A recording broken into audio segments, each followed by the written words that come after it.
So this is Dr. Michael Blumlein. I practiced this at lunch today. I met Michael at 11,000 feet this last September. We are mutual friends of a man sitting in the corner here who, with me, organized a summiting of a mountain in the Eastern Sierra in order to name it Mount Thoreau. And we came from about 5 directions and met people we'd never met before, and then climbed another 2,000 feet to name the mountain. So it's a good way to meet somebody. It's a test of personality at that level. Michael is both a physician and a writer.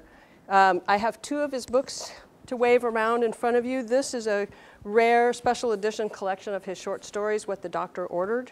And this, some of you in the room have read some excerpts from this book, The Healer. Michael also teaches and works at San Francisco, UC San Francisco. And I will be later asking him questions to bring out the details of what he does there. But for now, I'm going to let him start talking. All right. Thank you, Lori. And thank you all for having me. And I understand that there are a lot of you here who are thinking about going into the health profession, and there are some of you here who are writers or thinking about being writers or loving writing. So this is the right place for me to be. When Lori and I spoke, and Lori invited me to speak here, I asked her, well, what do you want me to speak about? And she said, I want you to speak about the relationship between stories and health. And I said, that is so great. That is perfect. I love that topic. And then we talked a little more and hung up, and I went to start thinking about the talk. And I paused and I said, well, wait a minute. Is there a relationship between stories and health? That's kind of an assumption. I mean, stories, we read stories, we hear stories, and here's our health, the health of us and our bodies.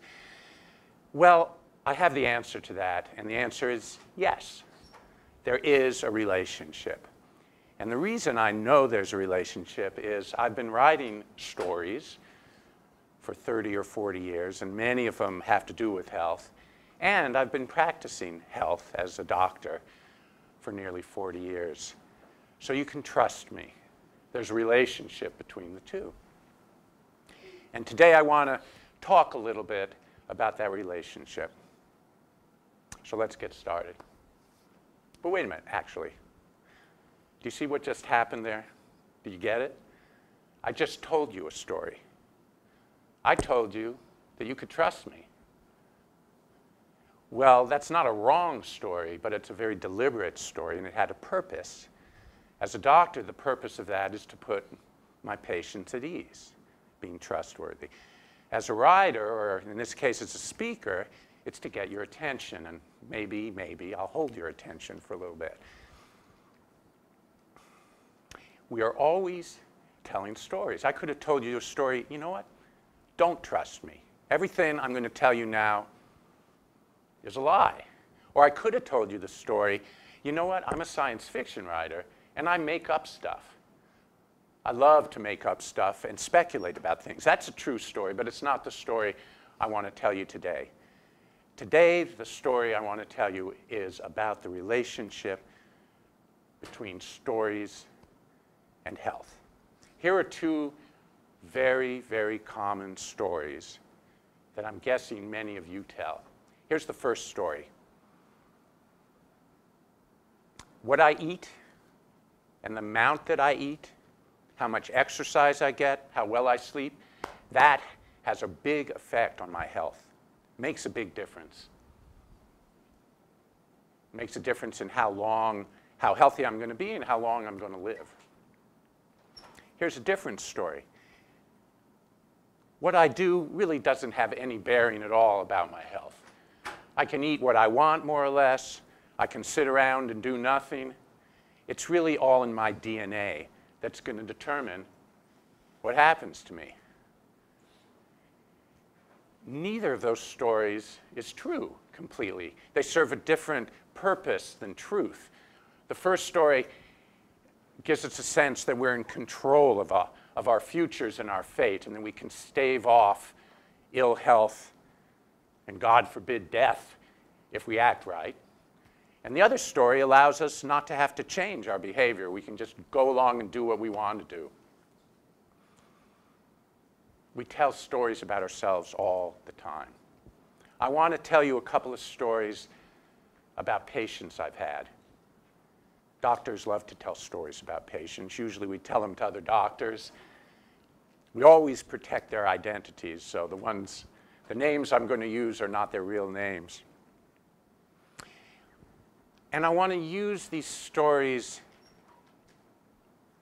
to illustrate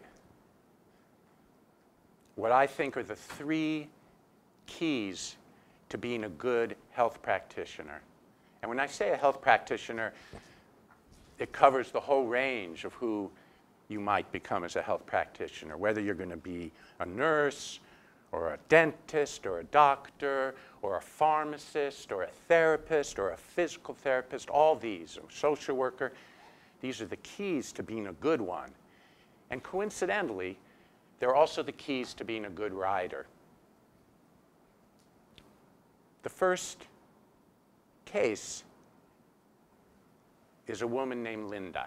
Linda was in her mid to late 20s. She was a grad student who came in to see me because of pain in her foot. It wasn't a normal kind of pain. It was a deep, burning pain, and it was incapacitating her, and it would get worse. Along with the pain, she'd notice changes in the color of her skin. Sometimes her skin would get bright red, sometimes a dusky red, sometimes cyanotic blue. And she also noticed that the character and the quality of the skin had changed. Her skin was no longer kind of healthy, spongy, but it was now very shiny and firm. But mostly it was the pain. It was a burning, burning pain. And she was starting to have trouble standing on her foot, on her leg. So we talked, and I examined her, and we did some tests. And she ended up having a condition, a pretty rare condition, called complex, even I have to remember it, complex regional pain syndrome. Now that's pretty awesome, isn't it? Years ago, this same condition was called causalgia. Then the name changed to reflex sympathetic dystrophy. Now we call it CRPS. And the story of that change in name from what it used to be, which was Latin and Greek that nobody understands, to medical jargon that only medical people understand, to what we have today, which is basically English that says really nothing except that it's complicated, it's in an area of the body, and it hurts. That's a real interesting story, too, the evolution of language in medicine, medical jargon. But I'm not going to tell that story today. The journey that Linda and I took, and mostly Linda, over 2 years together, was one marked by frustration, discouragement, hope, the dashing of hope, courage on her part, patience, grit, and determination. She ended up being unable to walk at a certain point, had to use a cane, was in a wheelchair briefly. That's a story that needs to be told, but I'm not going to tell that story. The story I want to tell is the story about this weird condition called complex regional pain syndrome. And I'm not even going to tell that story. The story I want to tell you is the story of how amazingly cool and beautiful the human body is. Our bodies go right far, far more often than they go wrong. And it's a beautiful thing. It's a miracle of creation. And even when they go wrong, when we make too much of a substance or too little of a substance, or when something that's supposed to happen gets twisted from its original purpose, even then, it's a beautiful thing to witness. It won't feel beautiful. You'll probably feel really crappy, but here's another great miracle. You won't feel crappy for long. 99% of the time, you're going to get better. Probably more, like 99.99% of the time, you're going to get better of whatever ails you. And that's pretty amazing, really amazing, considering how often mistakes are being made in our body, internally, on a cellular and subcellular level. Mistakes are constantly being made, and I want to give you an example of that. So you probably all know that our cells are dividing. Most of our cells are dividing all the time. We have something like, I just read this estimate, something like 37 trillion cells in our body. And at any given time, any given moment, this moment, probably millions of them are dividing. And the way a cell divides is you start with a parent cell, and it gives birth to two daughter cells. Not two son cells, it's two daughter cells. That's medical jargon too. And for that to happen, lots of stuff has to happen, but one of the central things that has to happen is that the DNA in the parent cell has to unwind. That's two strands. The strands have to unwind, separate, and then replicate themselves. And then you got, instead of two strands, you have two pairs of strands. You have four, and then they go into the daughter cells. One strand of DNA is composed of approximately 3 billion bases. 3 billion what we call nucleotides. You don't even have to know what that is, but 3 billion units. Each one has to replicate itself accurately. Has to be joined by a complementary pair, complementary base. It's estimated that an error occurs one time in every 100,000 base pairs. So that's something like 100,000 mistakes are being made every time one cell divides. And we have millions of cells dividing all the time. So we have mistakes constantly being made. The cool thing, one of the cool things about the body is that we have one after another mechanisms in place to repair these mistakes. We have enzymes, and we have RNA, and we have proteins, and all sorts of different mechanisms to snip out the errors and to repair them, which is a good thing, because if we don't do that, we're going to end up with some pretty funky DNA. And sometimes that happens, but it rarely, ever, if ever, happens. So in a way, if you think of our bodies, right now I'm standing here, and all I'm conscious of is my body here feeling pretty good. I don't feel like there's any errors being made, but there are hundreds of thousands of errors being made. I'm constantly, on a cellular level, being thrown off balance, like I'm balancing on a ball, and I'm being thrown one way, but instantly almost, my body's being corrected. And the process of being alive is this constant dance of being thrown off and being corrected, of readjustment. It's this beautiful, beautiful dance of balance and adjustment. When Linda came to see me, it was first and foremost someone in need, and it was an opportunity for me to do what I love doing, which was to help. It was also a glimpse into the working of the human body. And it was like a door opening up into this weird, mysterious, incredibly intricate, and beautiful world. And having a glimpse of that world, having a door into that world is very exciting, and it was exciting. And it's exciting to most everyone who practices medicine. So that's the first key. That's the first key to being a good health practitioner and being a good rider. Be excited.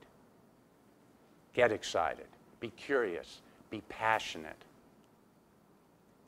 You can be passionate about anything, and you probably will be. I recommend the human body and the human mind, because I can't think of anything better than that, but whatever you want. The next key came to me by way of a patient who I will call Paul, because that's his name. Paul had diabetes, type 2 diabetes. Type 1 diabetes is also known as insulin-dependent diabetes. Usually you get it at a young age. It requires insulin. Can't live without it. Type 2 diabetes is different. You actually make plenty of insulin, but there's an imbalance. There's other metabolic problems.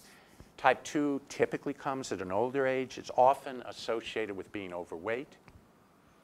And back in the day when I saw Paul, which was early on in my career, so many years ago, type 2 diabetes was treated by diet and was treated by taking pills. That was the only treatment we have. We do not use insulin. And Paul was having trouble, as many type 2 diabetics have. He was having trouble controlling his diabetes. And then he had a stroke. And digression, this was one of the most amazing strokes. It was a small stroke, but it happened to come in that part of the brain, the thalamus, that part of the brain that governed pain. Certain pain. And he was having pain. He'd been having pain for many years. I can't remember, in his arm that we couldn't fix, we couldn't diagnose. And that stroke knocked out his sensation of pain in that arm. Oh my God, what are the chances? Anyway, but we didn't want, and he didn't want, and I didn't want him to have another stroke, of course. So he said, you know what, I want to use insulin because this other stuff isn't working. And I said, we can't do it.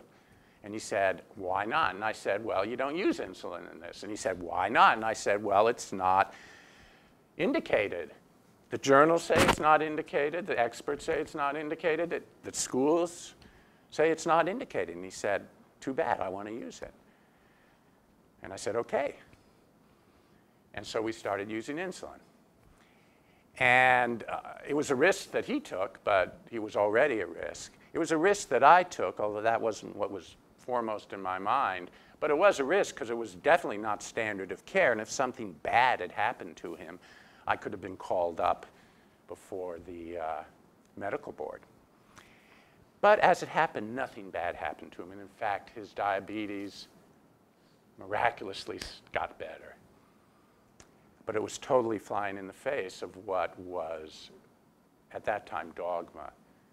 A few years later, 3, 4, 5 years later, the reports started coming out in the journals that now the experts were using insulin in type 2 diabetes. And before long, it became the standard of care that you could use insulin also. The lesson here, and key number 2, question authority. Particularly when that authority is really loud and vocal and domineering.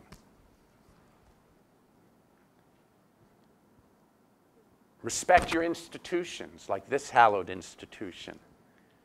But respect the shakers of the institution, too. Respect the free spirits. Respect the icons and the iconoclasts.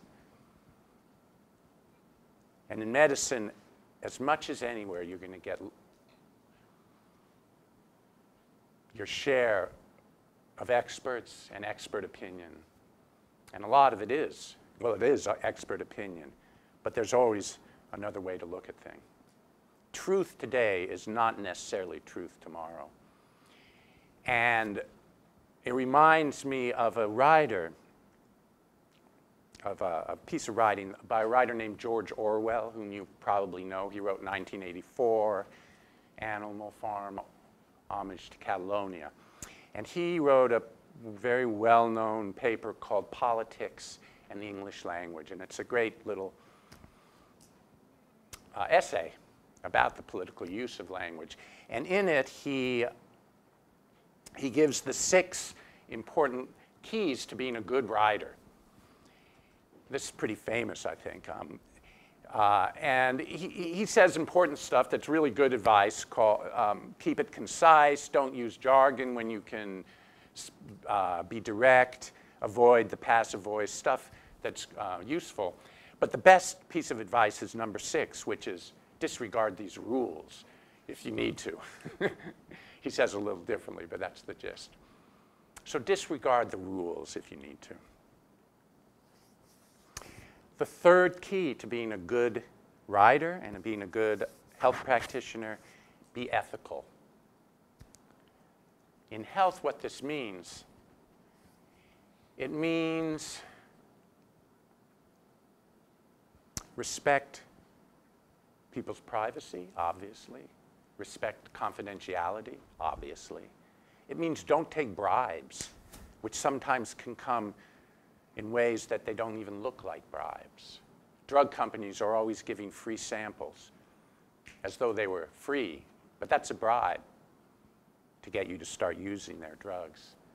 It means when you read journal articles, read the journal articles critically.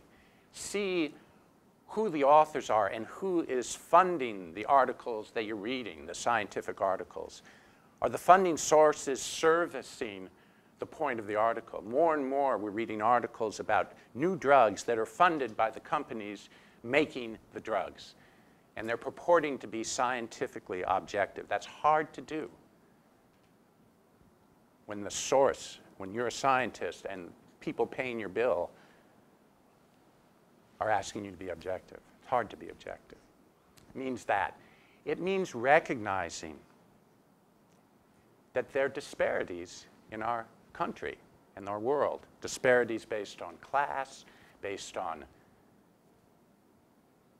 race, based on gender, and knowing that these disparities are reflected in the healthcare system.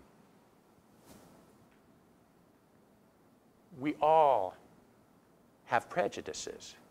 We all have prejudices. And being ethical in healthcare, I think, requires that we try to be as unbiased as we can.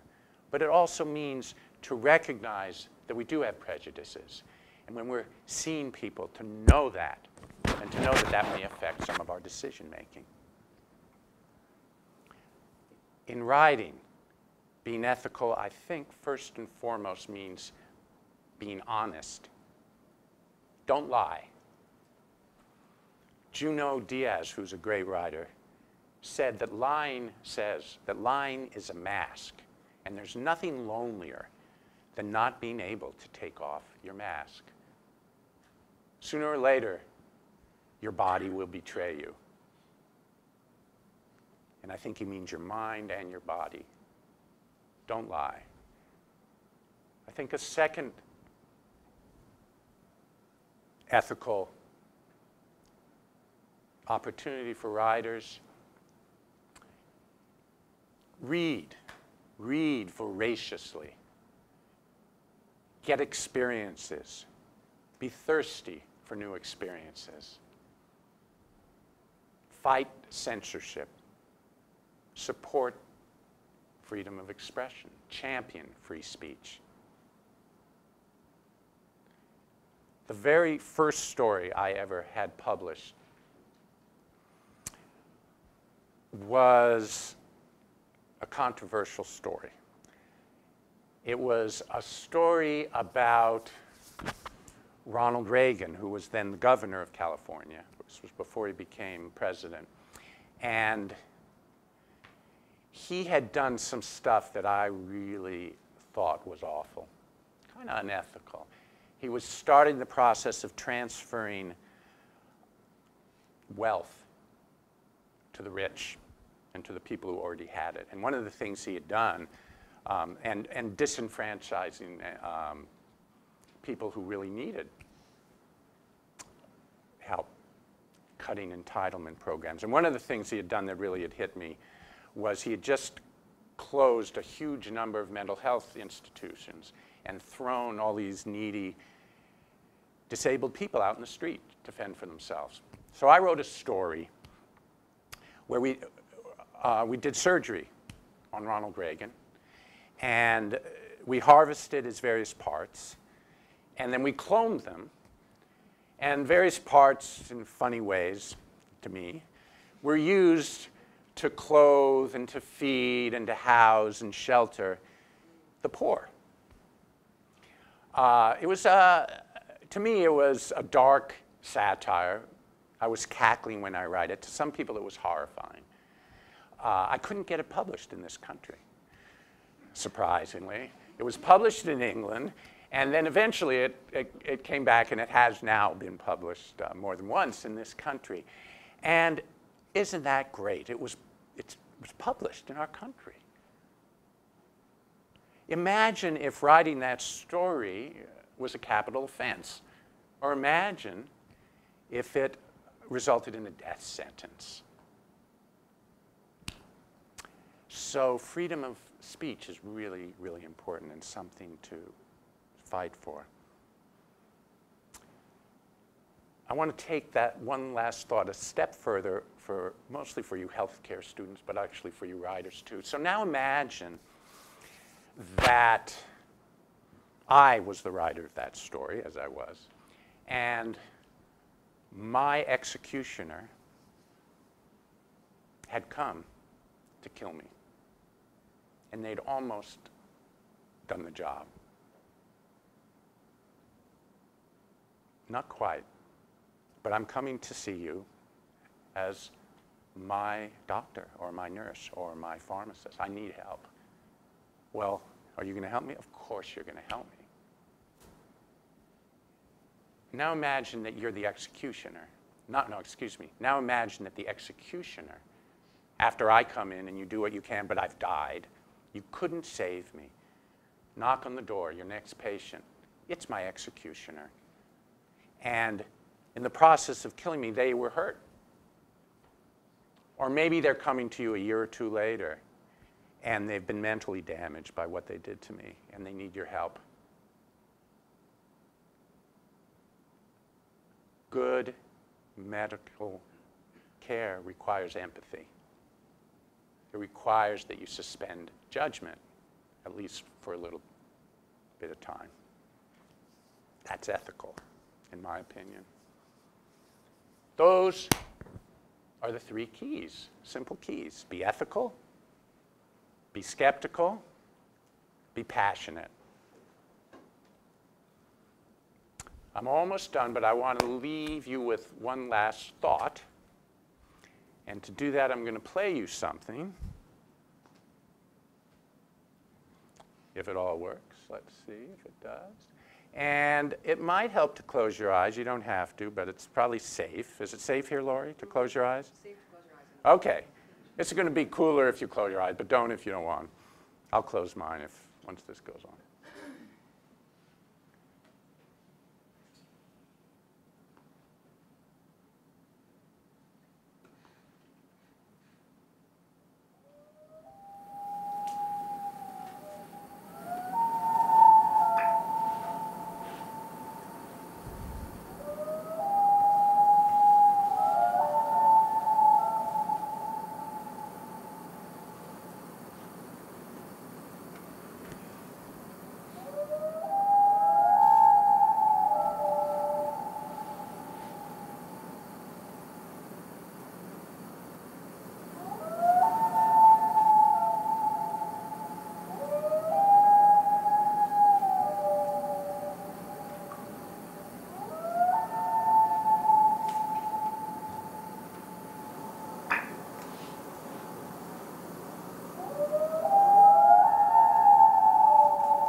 I almost played that again. I love it so much. That was the call of a loon, a common loon. And I played that because I was thinking about calls and callings. To me, that sound expresses pretty much what a loon is, the essence of a loon. And it comes from a very deep, we could say, if we wanted to be anthropomorphic, primitive part of the brain. Now, birds have very little cortex, so all their brain is, compared to us, is primitive. But it's really an essence, an essence. And I think, I know we all have our calls. We all have our callings. And I know sometimes these callings are obscured by all this stuff that's going on in the upper brain, the gray matter up there, all these thoughts about what do we need to do? What do we have to do? Who do we have to please? Do we listen to our teachers? Do we listen to our parents? Do we listen to our friends? What are we going to do? What should we do? And below all these questions, sometimes unconscious, is what we really are, is what our true calling is. And it's always useful to know it, even if we can't achieve it right then. At every stage in our life, every age, it's useful to ask ourselves, what is my calling now? I was called because I love the human body. I was called because I love to help people. I was called because I believe in social justice. And so it was a great privilege to me, and for much of my life, my brain, my upper brain, was in sync with my primitive brain, but not always. For you guys, now, you're in college. This is the time you're probably asking yourself a lot of these questions. What am I going to do? What should I do? And those are really important questions. What do I need to do? I have loans to pay off. I have people to satisfy. You have to listen to that. And I also encourage you to listen to that loon call inside of you too. And that's the end of my talk. I was going to ask you to do a little exercise, which is, what is your calling? But I don't think I will. I think I'll end there, and thank you very much for having me.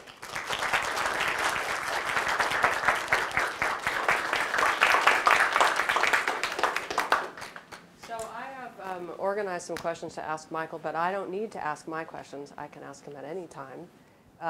But I invite questions from the audience first before I dive into what I planned.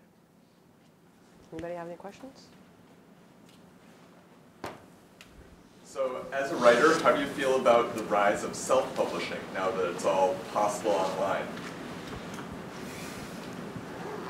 Well, we were just talking about that a little bit. I think it's great. I think the more writing, the better.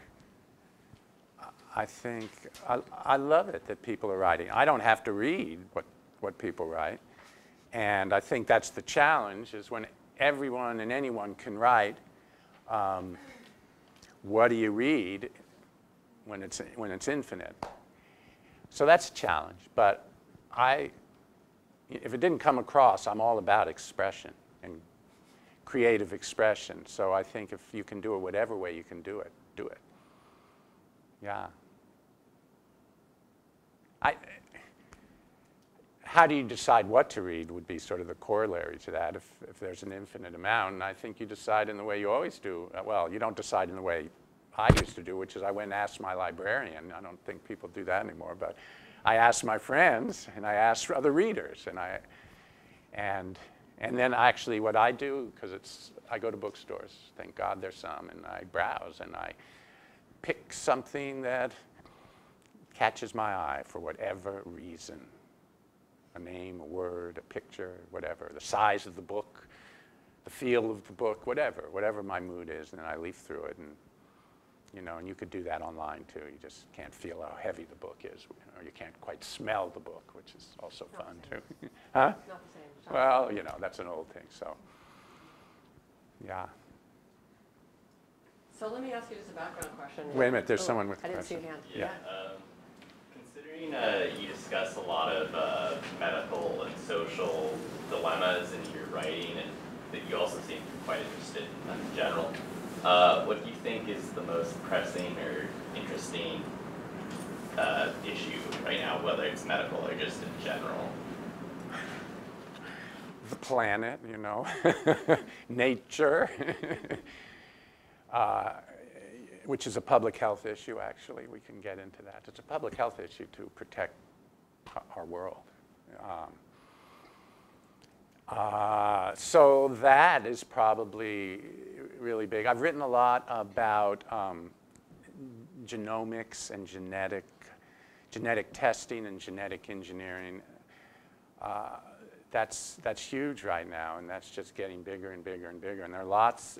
It's so promising and so interesting and fun, and it carries with it a bunch of challenges, since we can do a lot more with our science than we actually can do with our moral sense. I mean, we can do a lot of testing, but we don't know what to do necessarily with those test results. And sometimes our test results can have untoward and unexpected negative effects on people. If you find out you're at risk for something, but we have no way to change that risk, we have to be delicate about that. So, but that's really exciting, and it's only getting more and more. Yeah. Can you say more detail about how Linda's foot was a window to the human body? Linda, yeah, great question. Thank you. There's an old adage that the way the body goes wrong is a window into the body, because most of the time, well, unless you're me, because I'm so curious, but most of the time we never think about our body if everything's fine. We just go about our day and we think about all the other stuff that life's about. And so when something goes wrong with the body, that's an opportunity to think about what's going on, why is that going wrong, and sometimes to ask, sometimes we know the answer. This particular entity, CRPS, is not known too much. I mean, we have some ideas about it, but there's not too much known about it. And so that's sort of a perfect opportunity to dive into it. And so for me, it was an opportunity to read more about it, to find out the old research, to find out the new research, to hear, for example, that causalgia is just a Greek, is it Greek or Latin? Greek, I think. Anyway, it just means pain, hot, pain from heat. So it's sort of what we call it today. It's what she was telling me. And reflex sympathetic dystrophy comes a little closer because actually it appears that this condition is due to a malfunction in the nervous system, a particular part of the nervous system called the autonomic nervous system, which are the parts of the nerve that control functions that are involuntary, like our heartbeat, like swallowing, digestion, and sensation to a certain degree. And those nerves, for some reason, start malfunctioning in this syndrome. And it can be in this syndrome, and it can be due to the mildest of traumas. You can just be jarred in that foot, and 100 people they won't even know it, and they will go on living as though nothing happened, and the 101st person will develop this syndrome. So, you know, that's one of the reasons I got into medicine, because I love that shit, and I love thinking about it. And every patient I see is an opportunity to think about something. Even patients with common problems, when they come in, it's an opportunity to ask uncommon questions. You know, we don't have to talk necessarily about what they're coming in to see me. We can talk about something else. And I happen to have the perfect job where I have time. I have time to talk about stuff. But there's a tradition in medicine to love weird stuff. And if you read the journals, they love showing pictures of weird stuff. And my brother, who's also a physician, just spent an hour the other day. He's not a talkative guy, and he couldn't stop talking about the most weird thing he'd ever seen in his life. So that just goes with the job, thank goodness. Yeah. Yeah. I was kind of curious about when you develop a piece of work. I'm sure it's a personal journey in the production, in the process of creating that piece of writing. Can you give us a little insight of maybe an example of what's happening when you're producing a piece of writing? What's going on? Do you lock yourself in a room for 3 days, or how does that happen? Thank you for that.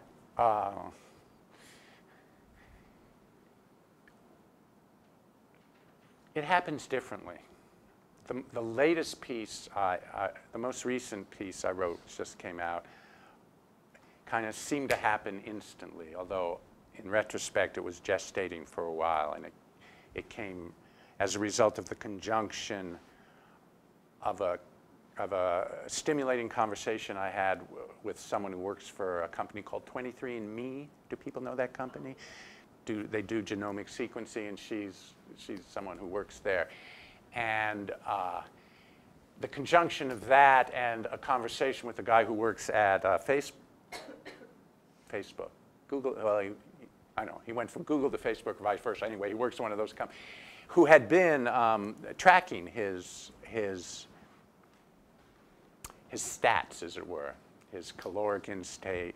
He was just quantifying stuff. And so the story I wrote is called Your Quantified Self. And it's sort of a send-up of the quantified self movement, kind of not giving it a nod of this can be very useful, but then taking it a little further. And that wrote itself pretty much, because it sort of struck me in my funny bone, and I was just laughing when I was writing it. Most stories, I would say, start with a period of being struck by something that's interesting to me, and then that gestating, reading about it, doing maybe some research, because I do write a lot of stuff that's based in science, although some is just memoir kind of based, and so it involves sitting and actually being with myself and recalling what that experience was and what what feelings and thoughts it sets in motion.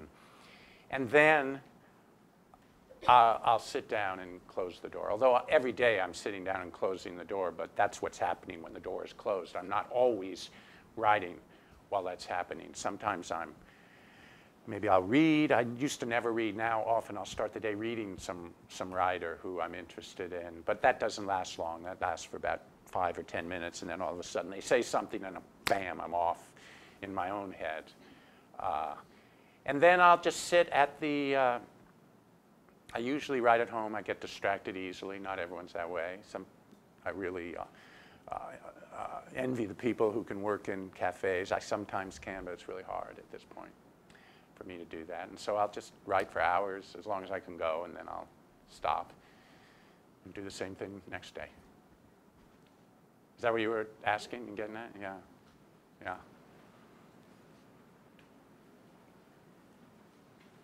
Yes? Are you currently working on any new books or planning to start a new project? I am. I am, and it's a real departure for me. I'm actually thinking about a nonfiction book about some of the thoughts I shared in my talk, and about, for the last 15 or so, I've worked, for the last 15 or so years, I've worked actually in a health center for students at the University of California at San Francisco, which is a healthcare institution, maybe you know. So it's a graduate level, so they're a little farther along in their experience. And that's who we take care of. And I've been doing that for quite a while now. Before that, I've worked in a whole variety of other settings. And so I've been taking care of a group of people, a demographic that we don't usually think of as a demographic. This group of between roughly 20-year-olds and maybe 45 or 50. These are the people who are in good health, you would think, kind of the peak of health.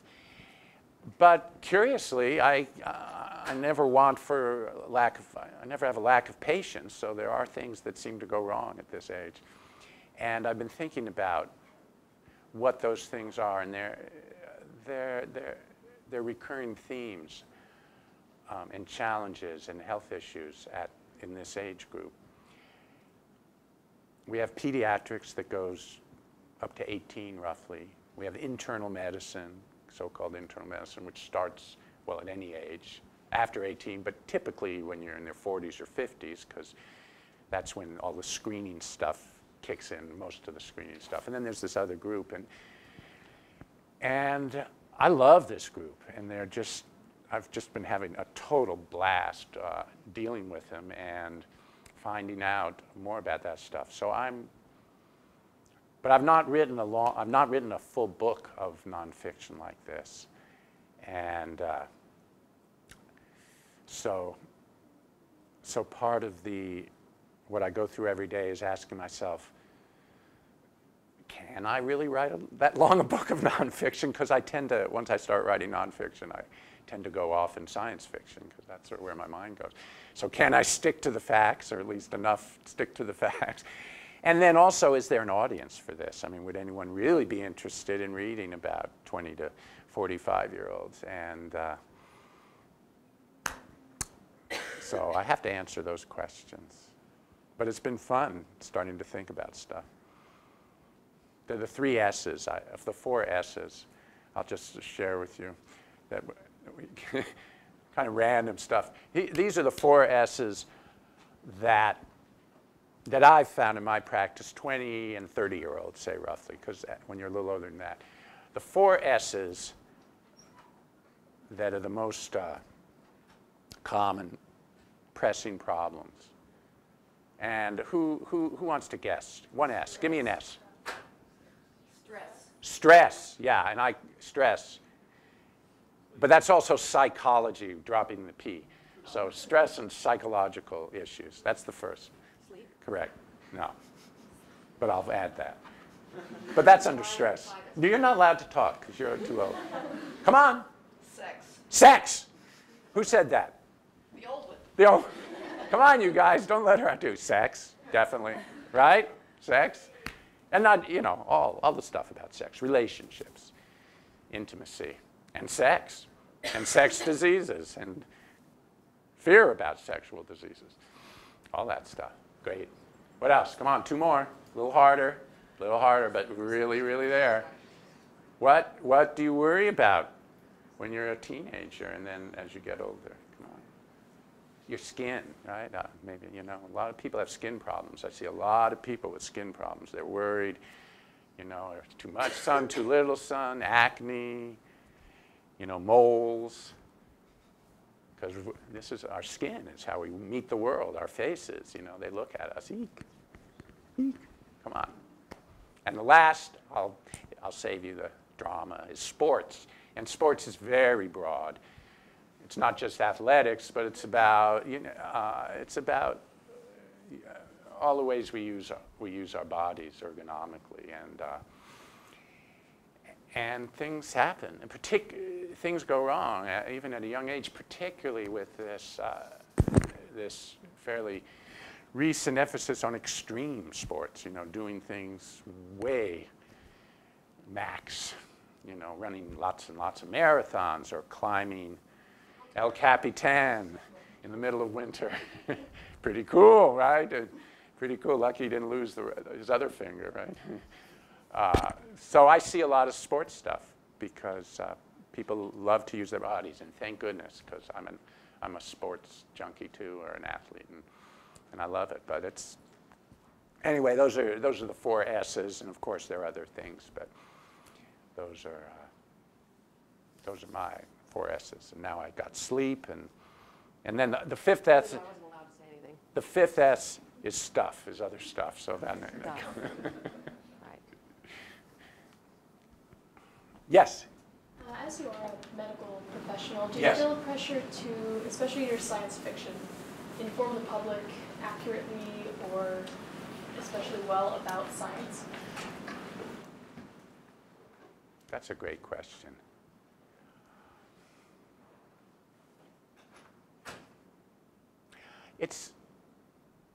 I wouldn't say I feel pressure. It's an opportunity. In my fiction, I don't write to preach to people. I don't feel a need that. I feel a great privilege in my practice to inform my patients what I know about health. In my writing, I don't feel that as I don't feel driven by that, but I do like talking about health. But so yes, I do like talking about health, but I don't feel at all compelled to be accurate. And in fact, a lot of what I write rests on speculation, but it's pretty careful speculation. So the stuff that I prognosticate about in the futures I imagine, or the future science and medicine that I imagine, much of it actually has come to pass. Stuff I wrote 20 or 30 years ago now is being done today, and it wasn't back then. So people can read it at their peril, but I like to think that they're going to get some food for thought that's not necessarily accurate today, but could be accurate tomorrow. You know? And when I write about interpersonal stuff, about the emotional dynamics that go on, that's almost always accurate. Yeah, and that's also very interesting to me, that what it feels like to be a health provider, but I've been a patient too, and so what it feels like to be a patient, and that interface, yeah.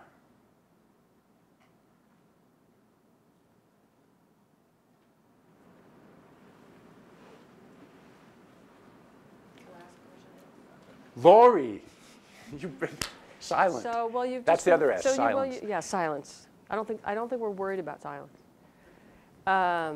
So you were just talking about speculation, and as I've been reading case histories for my class, and my students are reading case histories, there's always a point where the practitioner is actually speculating. In fact, even the second story that you told, that you've got a situation that has a conventional way of being solved, and then there's speculation about, well, what if we did this? What if we tried this? You were just talking about that. And some of the stories that you've written, speculation turns out to become the convention. Right. So fiction writing, but then you write speculative fiction.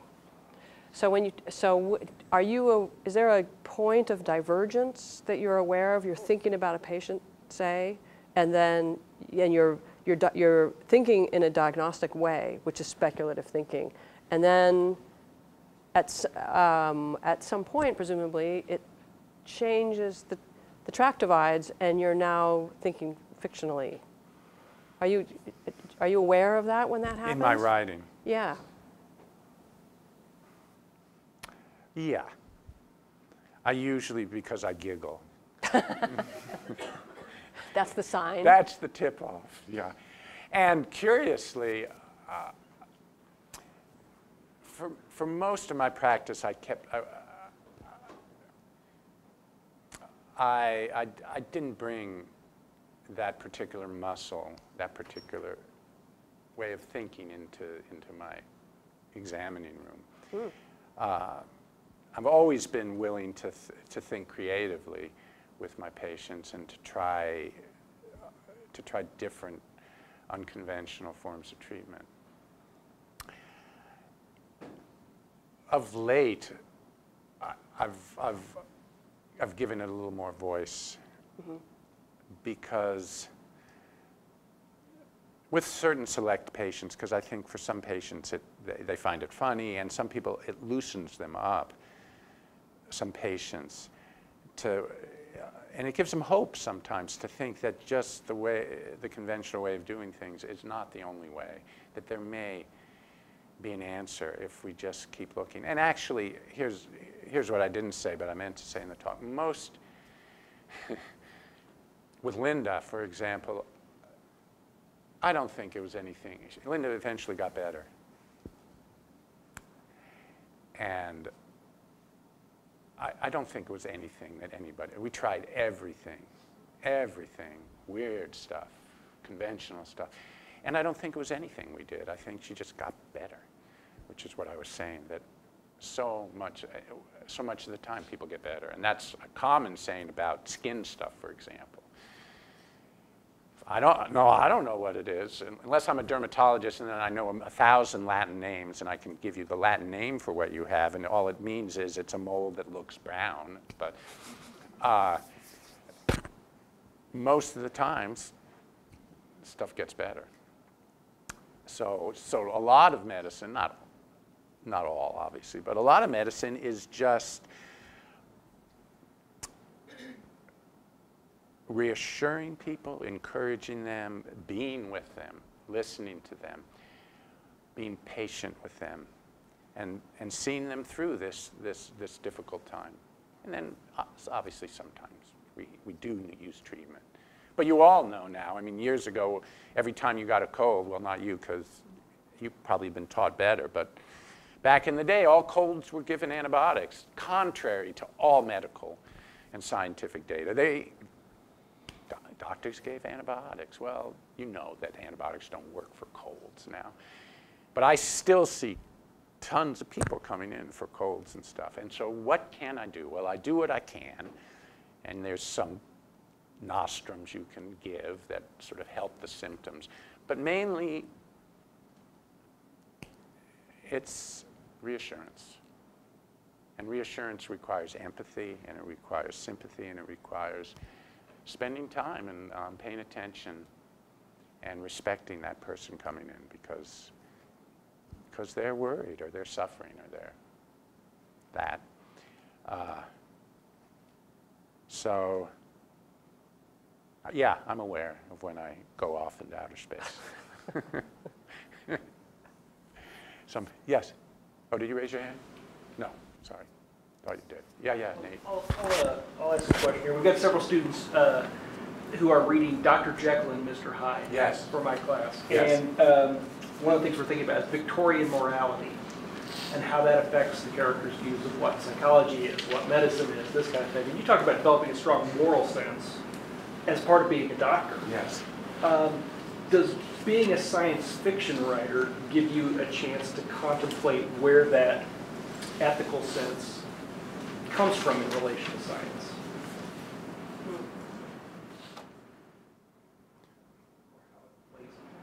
Yes, yeah.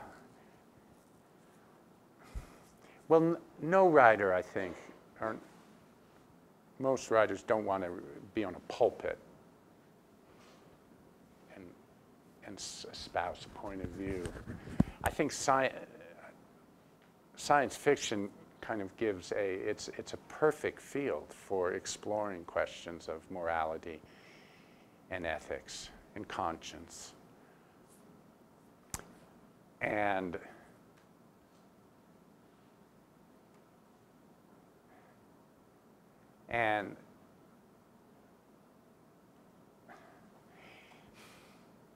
I sometimes, personally, I do it intentionally, but personally, a lot, it just flows out of who I am naturally, that I believe in justice, that I believe in all the stuff I talked about, preserving nature. But I think it can be used. But if you're going to write science fiction, I think you really want to avoid being preachy. You don't want to do that. But also, I would say that almost all science fiction, and there's some readers, Stan probably could help here, has a moral compass, has a moral point of view. I think you could say that, all the science fiction I've read. And it's informed by the time. And I think now is a good time to have morals and to be ethical and to speak them aloud.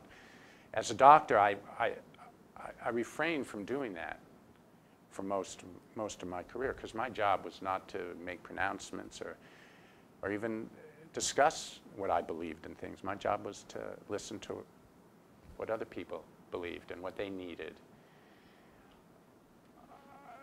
I've started to change that a little bit because of what I was saying just briefly, that for years and years and years, I've treated medicine as my responsibility is to take care of this patient, this person who needs help. And that is my responsibility as a doctor, and that's my prime responsibility. But one person's health depends on the health of many people.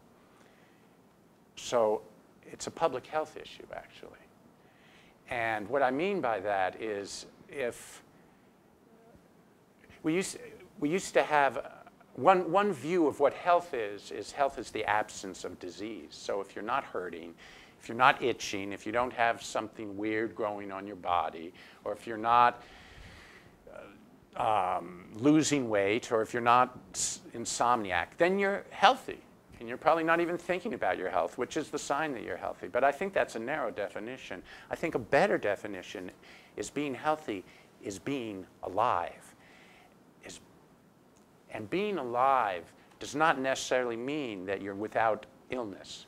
One of the most alive persons I ever had was a woman who had a terrible case of Crohn's disease. She'd just gone into UCSF. She was so excited. Before she even started, like a week or a month before she started, she got an attack of stomach problems. Turned out to be Crohn's disease, which is an inflammatory disease. She ended up having multiple surgeries and complicated course. And she just, her attitude was astounding. She had such a positive attitude. She would cry, and then she would laugh, and she was all over, but she kept up, and she graduated. And I went to her dissertation talk. It was fabulous. And she had bad disease, and she had more life, better health than lots and lots and lots of other people. And the things that make us alive, I think, are things like fresh air and good water and having a place we can go to unwind. Those are the things that give us good health. And so that's why I say preserving nature and preserving the world is a matter of public health. And my final word on that subject is I am keeping an open mind, because I know that virtual reality is getting better and better and better, and that you can sit for hours and hours and hours in front of a screen and enter another world and feel very much alive. And that this, even though our evolution is not caught up with that, even though our evolution still tells us, every so often you should get up and walk around, and every so often you should eat kind of good food, I'm keeping an open mind, because we probably are changing. We know our environment affects our genetics, and so I think we're probably evolving, and someday we may be able to be like Avatar and live entirely hooked into a machine. But as of today, I think it behooves us to do things on a social scale to preserve our natural resources and to fight inequity. That's good for the public health, and that's good for our personal health. And I have no idea whether that answered your question. But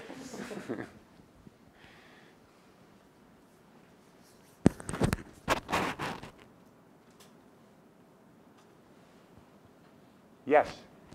This is not a question about writing, but thinking about what you were talking about, health being the absence of disease or not, and your luxury of being able to spend as much time as you and they wish/need with your patients.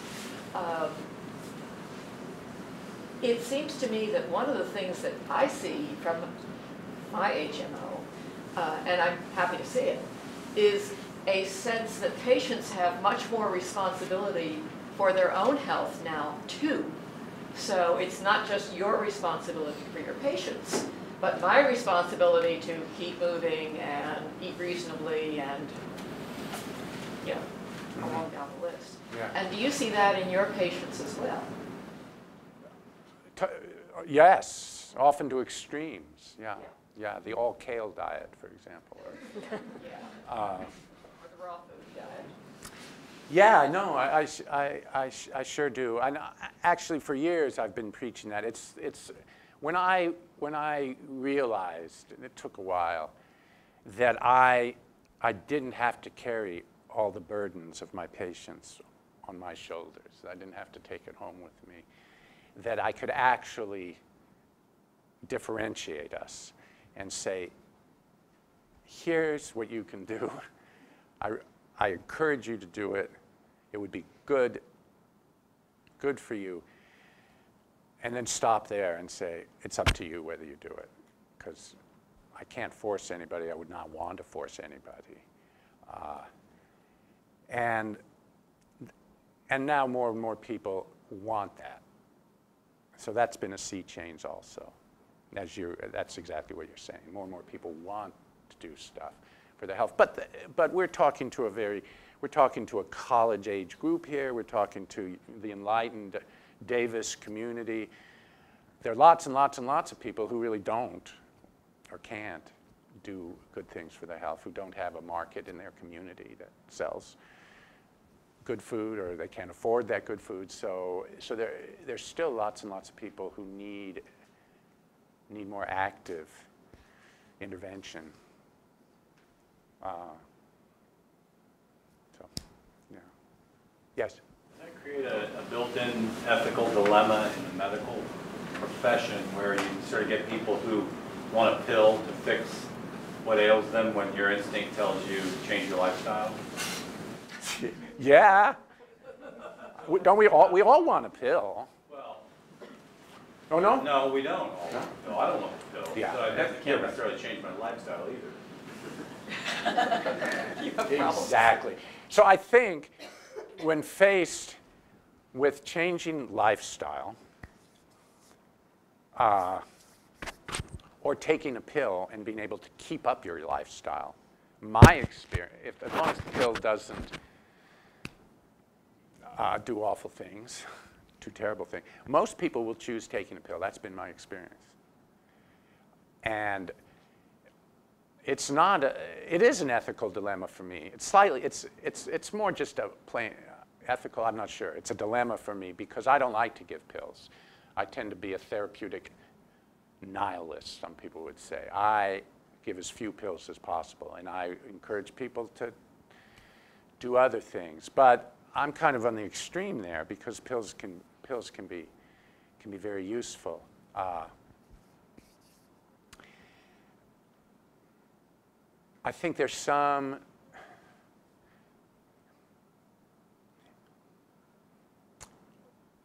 lifestyle choices and changes can help in many ways, and I would always recommend them. And they can forestall many health problems, and they can cure a few health problems.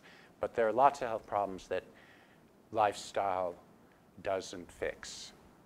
And pills maybe don't fix either, but we often will use pills. A lot of the business of being a doctor is prescribing pills, you know, and that's sort of this right that we desperately hold on to. Because take away the ability to, you know, the monopoly on prescribing pills, and what do we have to offer? Well, I can do a little surgery, so that's useful. And anyone can hold someone's hand, you know, and if you've been a parent or a mom or a dad, you know how to comfort someone. So without prescribing, you know, I'm exaggerating a bit, but sometimes it feels that way. But I don't want to minimize the power of sitting with someone and listening to them and helping them in that way, and reflecting what they're saying to you and steering them in the right direction. 50% or more of medical care is psychological care. And that's why it's such a tragedy if you only have 10 minutes with your provider, because it takes real skill to deal with those issues in 10 minutes. But it can be done, a little bit.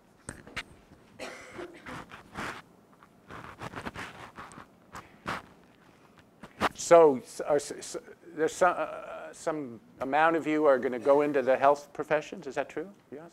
Nods and stuff like that. Yeah? Exciting? Yeah? Is this, yeah? I haven't dissuaded any of you. I've only made it sound more exciting. Stay open. Stay curious. Yeah. It's a great field. It's a great, great field. And I want to support really what Lori's doing, because it's great to be able to express yourself.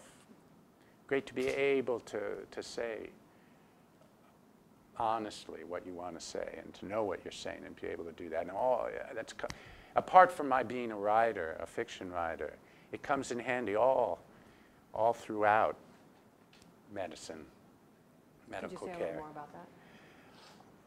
Communication. It's really about communication. I mean, that's the essence of good healthcare, is communicating well. And writing is a form of communication, and the stuff you learn when you learn how to write is going to help you communicate. And whether you write a memo, or whether you want to write an article or a memoir or a fact sheet, that will help you. But it's more than anything, it's going to help you. The lessons, the writing lessons, as I was talking about, those 3 keys are the same lessons that you're going to use as a health provider. So yay to the writing teachers. I'm glad you have to do this. You know, humanism, humanities, it's not, if you don't want to communicate with people, you can do that. Then be a radiologist, you know. Or be an anesthesiologist, you know. They're asleep and then they can't hear you. Or be a pathologist where you're just looking at slides. And those are really great. And there are actually a lot of people are going in probably because they don't want to communicate with patients. Because patients are messy and patients are hard. But they are the most fun. They're the most rewarding. By far. So I have a question coming out of the healer. So, which is what some people in my class anyway have excerpts from. So you've got this, what's really interesting, we talked about this, about the healer, is that you've created this sort of partially human population that can take in what's going on with somebody, and then actually at one point when you were talking, you did this, like you talk to someone and then you do this and it comes out. And so you've taken that, so we encountered that as a metaphor in one of the pieces of writing, the Charon writing. A woman talks about, she's promoting narrative competence in health practitioners, that they need to be able to take in and visualize and then put back out what their patients are telling them. Right. And so then so I had read that, and then I read your book and I thought, wow, Michael's actually, he's created a world where there's a class of people that actually do that. Right. But also in that world, there are times when the practitioner who's taking this in through that extra organ and then it comes out and you actually see it and you put it into some kind of incinerator thing. But there are times when the practitioner fails or is in fact overwhelmed by the thing that he's or she has encountered. Is that also sort of true to your experience, that there are things that you encounter? I started writing that book at a time when I was pretty overwhelmed. I wasn't doing a good job of distancing myself. I was getting so involved with my patients who were very needy at that time, really needy group, and so I continually felt the burden of carrying other people's problems. And that drains you. That really drains you. And in the book, The Healer, that's what this class of people who are the healers suffer from. It's called the drain. And I was feeling very, very drained then, and I wanted to express that, and I used this metaphor. I hope that what also came out in the book, and you may not have read it because you didn't read the whole book, was the exhilaration in being able to help someone and help heal them. There's nothing better. There's nothing more exciting and fulfilling and sublime than that. But the peril is that it's very taxing, and it can be overtaxing. And for me, it was then, and but it didn't last forever. But that's what I was feeling at that time. But and if you talk, yeah, go ahead. That raises, so that gets back to, it's a particular kind of ethical issue that gets raised, which is what is the ethical point where you give the care back to the person, or which is one way to say it. You say, I have given you the care I'm going to, now it's yours. Or you say, I'm taking care of myself now, rather than taking care of you. Yeah.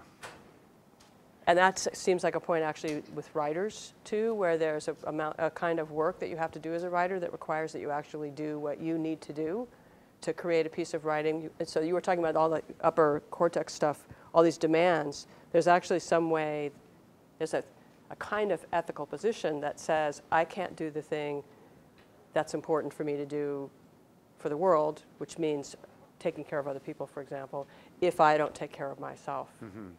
And so it seems like that's another requirement among I guess it falls under ethic, but there's a way where you have to take care of yourself. You do, and yeah, that's a good time to take a vacation. I mean, you always need to take care of yourself in any job, and medicine's no different. Maybe we should just pause for a second. Yeah, so this exodus is, people are going on to a 4:30 class. Or maybe we should... Maybe we could actually... Can we keep going for a minute? We can keep going, maybe just on a smaller scale, since most people are leaving. I can stay a little bit, and I'm happy to stay, but if you want to leave, go leave. Thank you all. Thank you all very much for having me. Thank you.